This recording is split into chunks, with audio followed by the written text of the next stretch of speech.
I swear, if I see Theresa anywhere near Ethan, I'm gonna rip her heart out. Oh my God, it's Gwen. I cannot let her find me here. Honey, nobody would blame you if you did. I mean, she's the reason Ethan's in there in the first place.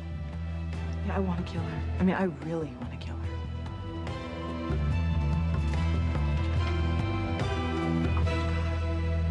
What is it? It just breaks my heart to see him like this.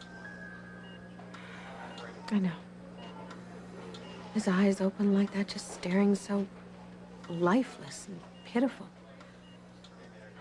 God, I mean, I knew Theresa was evil, but to do this to the man she supposedly loves. You know, I just can't believe she hasn't been arrested yet. I mean, putting the poison in the guacamole and then Ethan eats it, well, that is attempted murder in my book. Yeah, she even admitted that she wanted to kill Alistair, but no, she poisons Ethan instead. I hate her. God, I hate her so much. Not as much as I hate myself. Okay, they're both facing Ethan. Maybe I can slip out before they see me. Now, where is Eve, you know? There's gotta be more that they can do for him. I don't know. Eve's probably playing doctor with my husband, even as we speak. Eve is a good doctor, no matter how you feel about her personally. I suppose so. But then why hasn't she called in a specialist?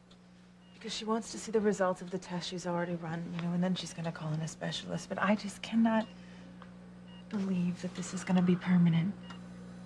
Ethan is so young and full of life. He's got so much to live for. Yes. He has me, little Ethan, and our daughter to live for. And I hate Theresa for doing this. I hate her for taking you away from me, for turning you into this. I hope she rots in hell for what she's done. I can't listen to this. I need to be with Ethan, and Gwen needs to leave. Gwen, I don't even want you to think about that little tramp. It's just gonna make everything more painful. I'm sorry, I can't help it. My life was perfect until Theresa decided she wanted Ethan. I mean, he loved me. He wanted to marry me. Honey, trust me, I know. I know everything that woman has done to you, but I just don't think we should talk about it, because I read that people in a coma can hear everything that's being said. So I think we need to keep what we say very beautiful and positive for Ethan. Okay. It's just really hard to see him like this. I know, honey. But you have to stay positive. We cannot give up on Ethan. You have to keep hoping. No, I am hoping. I'm hoping with my whole heart that Ethan comes back to me. Then there's always Theresa. She's always there. She's lurking, she's threatening, and she is always there.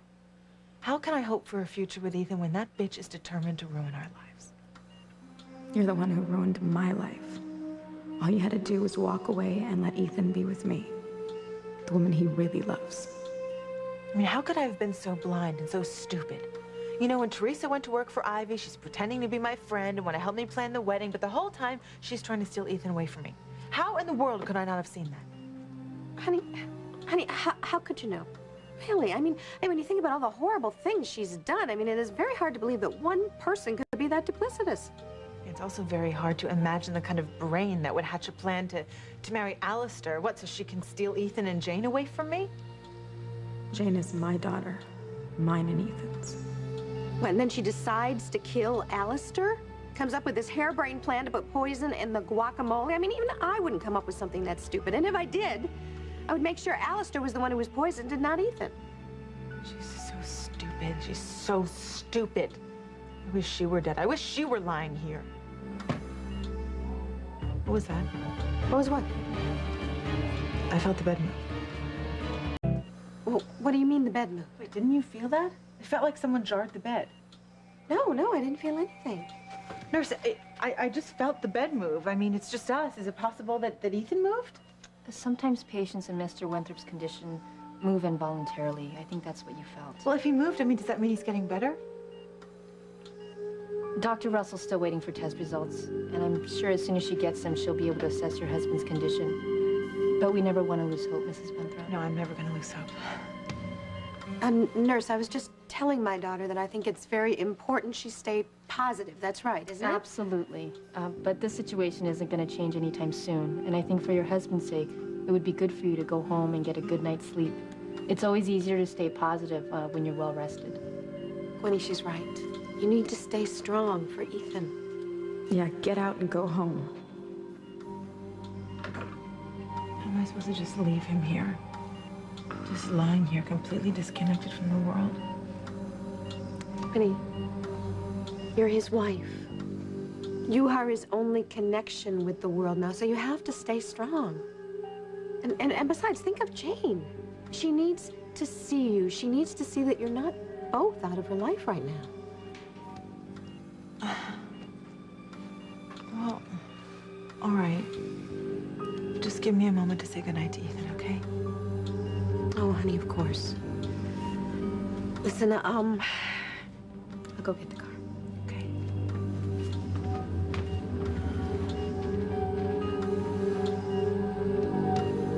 Please come back to me.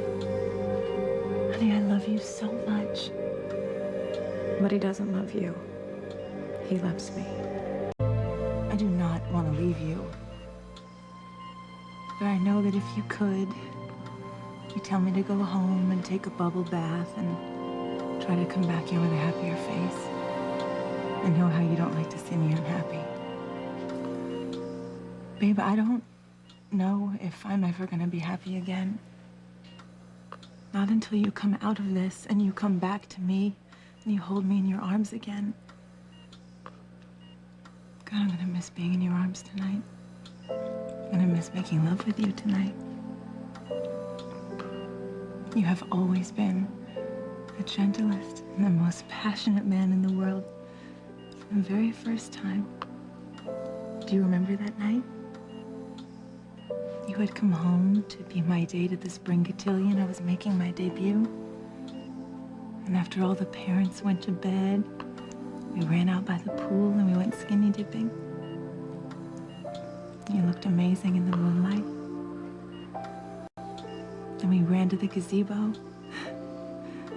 I was usually so self-conscious about myself and about my body, but not with you.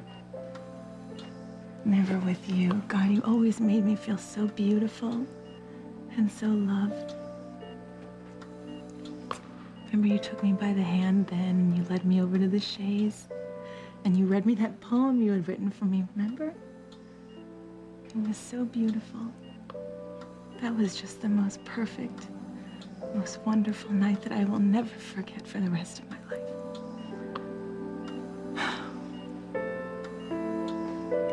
I'm gonna try to stay positive. I'm really gonna try to stay positive, okay? No, I'm going to stay positive. I'm going to stay positive, and somehow I'm gonna will you to get better. You are gonna come back to me, and when you do, I'm gonna take you and Jane and we're gonna move far away from Harmony. We're just gonna go far away from Theresa, and I promise you I'm never gonna let her hurt you again. I love you so much. You will never take Ethan away from me, Gwen. I love you very much. Be back first thing in the morning, okay? I love you.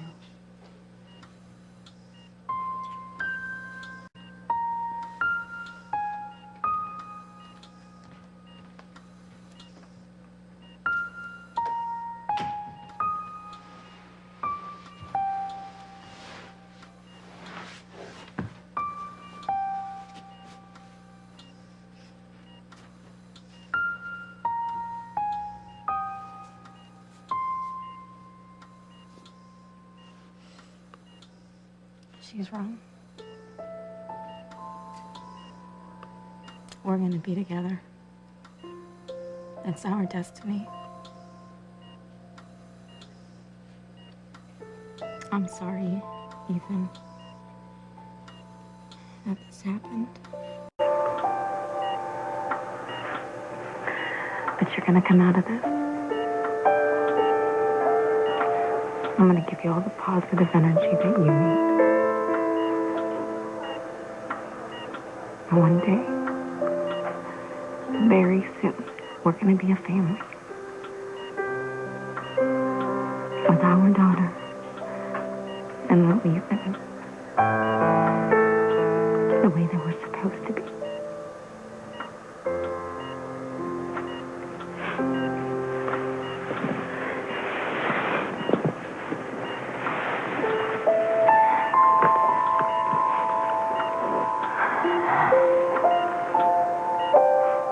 I love you.